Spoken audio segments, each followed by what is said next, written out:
Just giving a brief overview of this COVID in Nepal. We have out of 77 districts, all of those are affected with COVID. So only six are below, less than 200 cases, but almost all have the cases of more 400 plus. Until this date, we have 610,000 people, total cases of COVID. And we have comparatively, compared to other places, we have only 8,465 deaths, so it's comparatively low. But if you look at the data, it's the main group, age group that has been affected by this COVID is from 20 years of age to 40. So this is quite different from first wave that which had impact on the earlier and elderly people. So, and since fourth week of April, we have been in lockdown and we're working from home. So let me give you a brief, the challenges that we faced during the COVID. The first phase was kind of, disturbing in the sense that it was gray and many questions were unanswered. People were, scared and they were panicked. The availability of vaccine was also uncertain. And there was cases of, suicides and depression in the first state of the lockdown and first wave of the lockdown.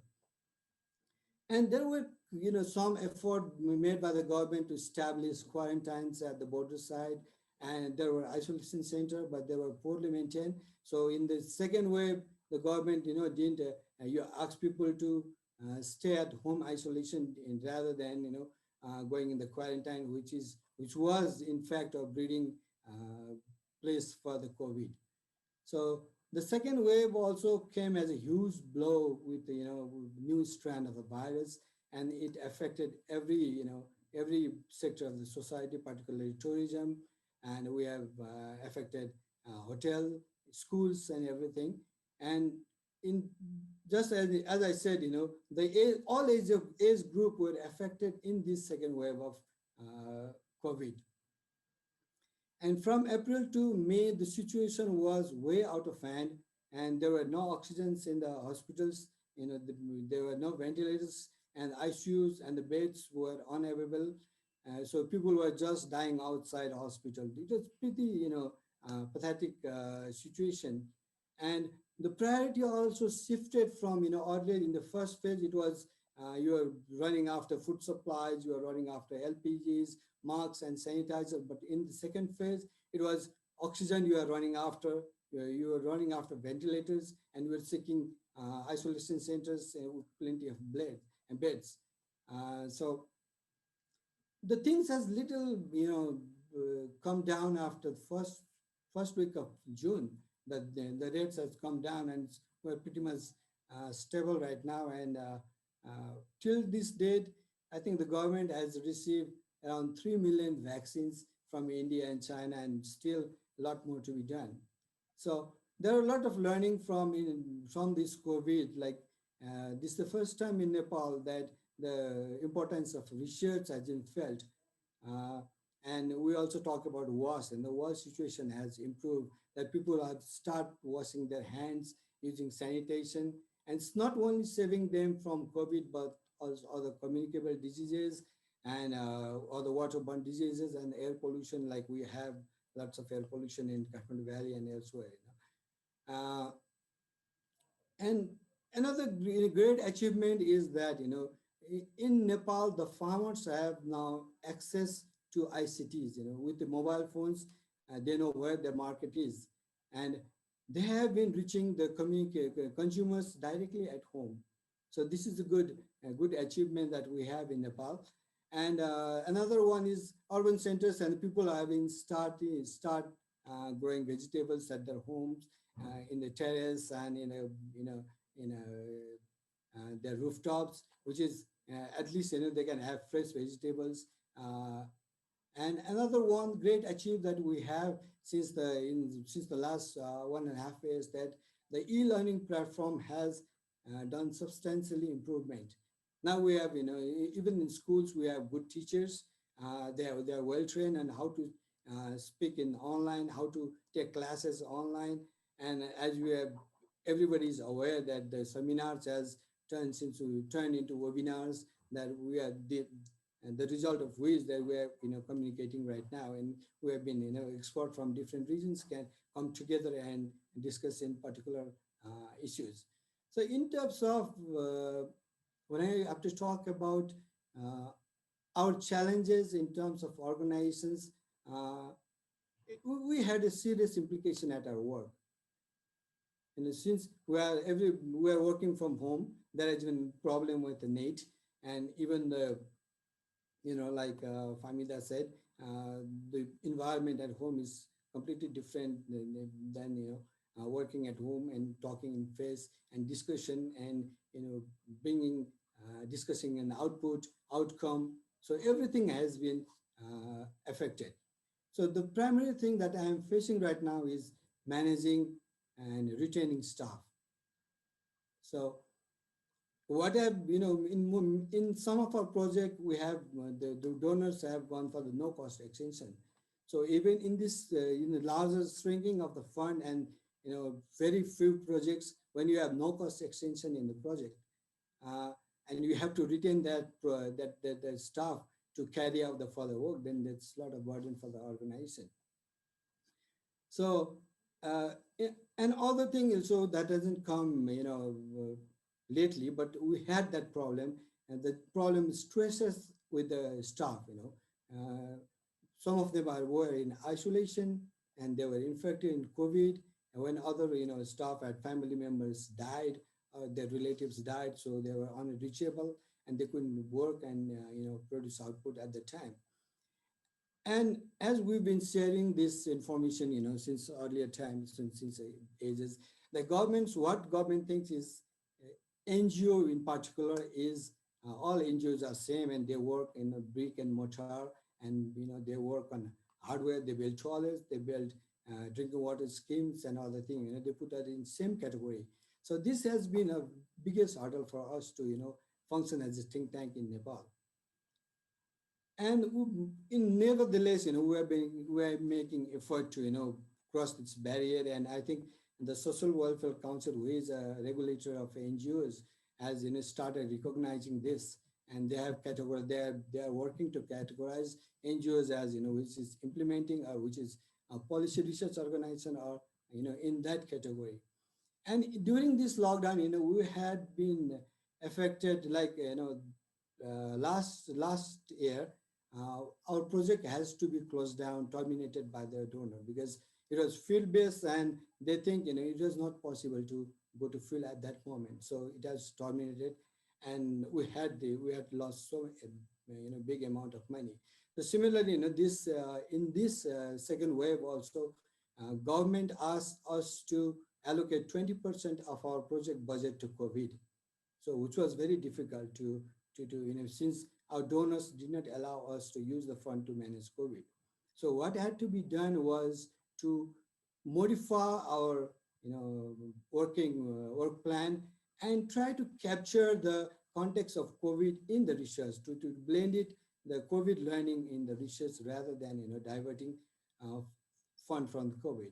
So uh, what happened in the it has come quite a time, the fund is shrinking, but what had COVID done is it has brought number of many funding to health related research and other areas. But since I said Nepal is focused on climate change, Diara, we didn't have so much track record of working on health research, so we couldn't cash that fund. So that was the biggest challenge we faced. And regarding data collection from the field, it was quite difficult because many times a municipality or village municipality, they require PCR to be done and tested negative to come to their places. So every time you go to field on some intermediate basis, then you have to do PCR. So that has been quite challenging to us. So even if you go to field, you have to follow government protocols to wearing masks, using sanitizers and maintaining physical distance. That you did, but what was the challenge was to bring people as a focus group discussion and getting data from them, getting information from them. They didn't want to participate and they didn't want to come. They want to maintain physical distance. So KIA was something that we could do, but we couldn't gather people to uh, come and discuss physically. So in terms of database, what we are doing is we are working with a quorum community of rainfall measuring entities. It's a network. So we are gathering rainfall information and trying to develop database on rainfall. Uh, so we also know that there are very limited rain gauges installed by DHM. So if we can have this citizen science concept of generating knowledge, generating data from individuals, particularly students involving school students, then we can develop database. And we are also exploring this type of initiative can be done in other sectors that we are working, such as in terms of climate change or in disaster risk reduction. So I think these are the basic challenges that we are. First of all, I like to thank IDIC for bringing us together, this wonderful team. What I've been hearing from the past few months and even in the last meeting that we're missing this opportunity, of meeting together frequently. And Dr. Shekhar Sir also highlighted in our last meeting, and Dr. Sulari and Dr. Famida also highlighted that we need to, have this regular type of meeting among think tanks. That how can we productively, move together. So we've been working in silos. Like everybody has their own agenda, and we never, advance each other's possibility of collaboration. Once we back and we have done training together uh, after this TTI. So that was one effort. So if you can have this kind of smaller interaction that doesn't require too much fund. So if you can get to big funding for collaboration, that's fine. Even if we don't have this kind of big for funding, but we can collaborate in smaller things, as like I want to.